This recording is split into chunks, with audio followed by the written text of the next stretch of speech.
ஓம் சாந்தி. பிரம்மா பாபாவின் சிறப்பு அம்சங்கள்.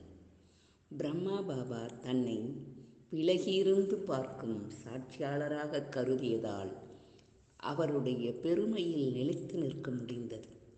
பல இடையூறுகள் வந்தாலும் எதுவும் புதிதல்ல என்னும் இந்த புதிய ஞானத்தினால் அசைக்க முடியாத நிலையில் பாபா இருந்தார்.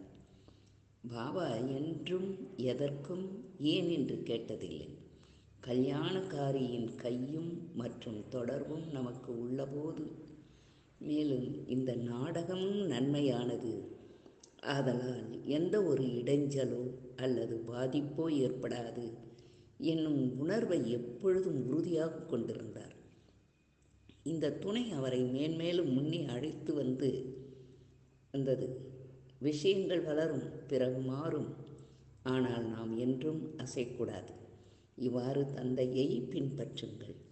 ஒவ்வொரு காட்சியை பார்க்கும் போதும் பலமுறை நடந்த இந்த காட்சி மீண்டும் ஒரு முறை நடக்கிறது, அதாவது நான் மீண்டும் செய்து கொண்டிருக்கிறேன் என்னும் அனுபவம் உண்டாகட்டும். கல்பத்திற்கு முன்னர் எது நடந்ததோ அது மீண்டும் நடக்கிறது.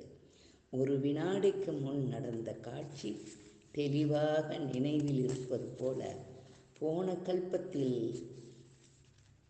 நடந்ததும் தெளிவாக நினைவிருக்க வேண்டும்.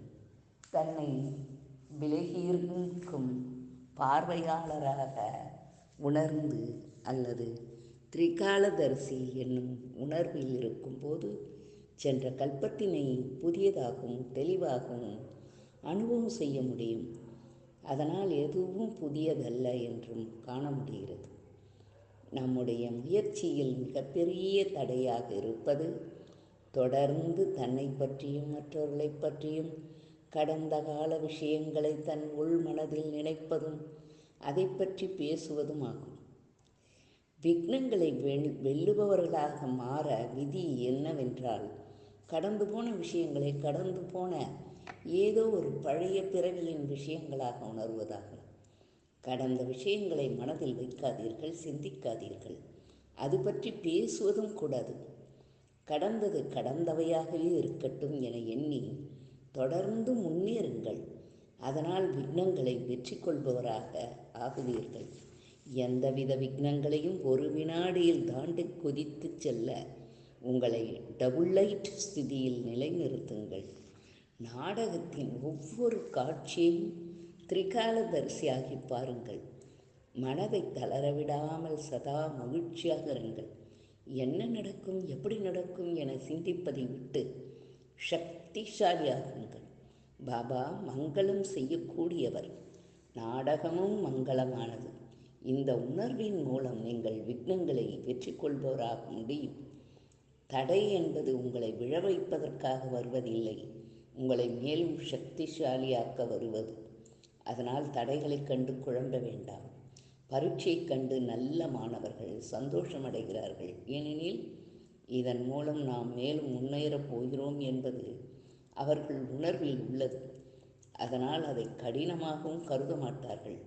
அதனால் விக்னம் என்பது என்னை விக்னங்களை வெற்றி கொள்பவராக்க வருகிறது, தோல்வியடைய செய்வதற்காக அல்ல என்று உணருங்கள். சிங்கத்தினை போன்று மாயையின் தடை வந்தாலும் யோக அக்னியாவது எரியட்டும். எரியும் தீயை பயங்கரமான சிங்கம் கூட எதிர்கொள்ள முடியாது.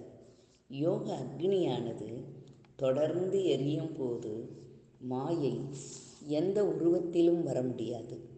அனைத்து தடைகளும் முடிந்து போகும். ஞானம் நிறைந்தவர்களாகி அனைத்து தடைகளையும் சூழ்நிலையையும் தாண்டி செல்லுங்கள். ஸ்திர நிலையுடைய அங்கதனை போலாகி விக்னங்களை வெற்றி கொண்டவராகுங்கள். ஓம் சாந்தி.